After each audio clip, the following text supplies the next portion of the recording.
Yatinga kye kyakuleeta. Wanga nze byekisuubiro nambikoze mu bujjuvu bwayo ku share. Pisa tatuweereza answer unene yatunudde wa agugolinga yanguwa ya side maker 5 so yalina kuba 1 2 3 4 5 yezo ba 6 1 2 3 4 bateyimiridde eyemu 2 3 5 kati ngabana ati sibasaba katusaleko zino muntu weyo triangle eno wait abone bagamba kala ati tuwesaako kuba tuwesko naye abasaba mwaso yeno this is the Pentagon kakati ngabana kale ebigudde zine ensonda z'awansi zonna ziveeko ebituguddeko tubirabye muntu we triangle so bigambo bibadde bingi nnyo njagala babuuza mu abasaba mwasonda kati ekintu ekiriko okusonda obuzibu bwakyo buli bumu eyasonda n'ataasonda oba omuwadde bbeetu okwogera bwe buzibu kyekizibu kyakyo naye omusumba yavuddeyo n'akakasa nti nedda ajjukira wali olw'ennaku yajjandoza yawa samale eya Pentagon ejire eyimirira tujja gizimba ndoza in respect of Richard ebadde esimbula ddi because when you talk about something kigambo kusimbula kinenemu funaye ekirala kubanga mu kigambo kusimbula simbula is 30 ngesimbula iraga sikenda gondisebe egenda kuzimbya obutena jiraga kubanga bwe baya kusimbula inzo kumaize etuse kawale wa pastor yiga so erina kubaawo awo weli awo terina kubaawo entandikwa yonna kuba kusimbula bauna lukungana lwa kusoloza sente za Pentagon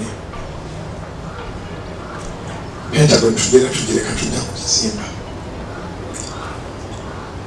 tulizimba olulala naye tuli bamalirivu okuzimba Pentagon era mu guno omwaka omusingi gwa Pentagon gugenda kusimibwa ne batunaba tufunye bwe tusigala bwe tusabira kasita Mukama yatuwa a church without walls olozanga watudde wano ku macha tetusobola kukola service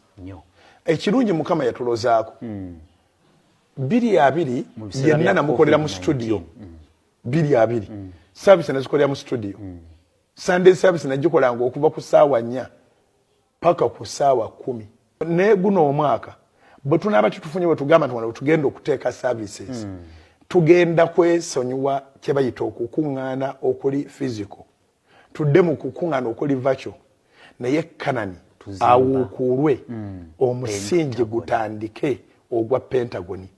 n'abakyakutte ssente n'ababadde balinamu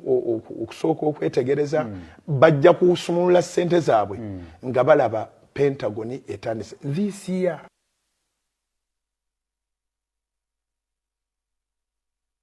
Tubadanya salt video la kavidi. Bane sigwa luleta n'olugambo. Nale sokutenda kungwa Pentagon simanyi ngini ya wayo era wayo dogwo buza simumanyi. Kuba omaira chini nako sera igambo esimbula ddi because now we are talking tubadde mu biseera bya kunakuwala. Kati nembu. Tugenda tuguma. Awali emabega we twagambide muno Pentagon tujesonyiwe. Tetugenda kuddamu tujira.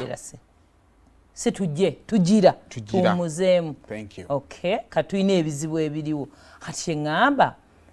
kati wantu anyway nga 28th January bali na fundraising ontegera bulungi fundraising nga yakwongera kusonda ki sente then date jesina mutwe era church waliwo kuno kusonda kwa Sunday services then nolunako luli Pentagon era ne kati gwe jesimu yonkubuli ngejo solo kusonda Pentagon ngakwesa mobile yange tonyiga kodi yange kakati abantu bakyazoteekayo kisente ne bakolayo okwekikungo nga bakola kuli tirero bulize tuleeta kakati specifically service eri special ya kusonda yali ya 28 bali bagiranga kati yo giyayimiriza then bali bayina ne okujaguza emyaka 13 kwa ministry nako bakola ki ne bakuyimiriza naye kati feche yayogera twakikyusa mu nti kakati kiwedde ne twayango tetukyagifunye awe tusigadde fawe twategeera kati nze ndowooza kino kyeyabadde alese kukuwa clarity Pentagon ejja kuzimbibwa naye ndowooza kyetaagamu abantu obutaddamu kusabirawo ne tufunayo ekifo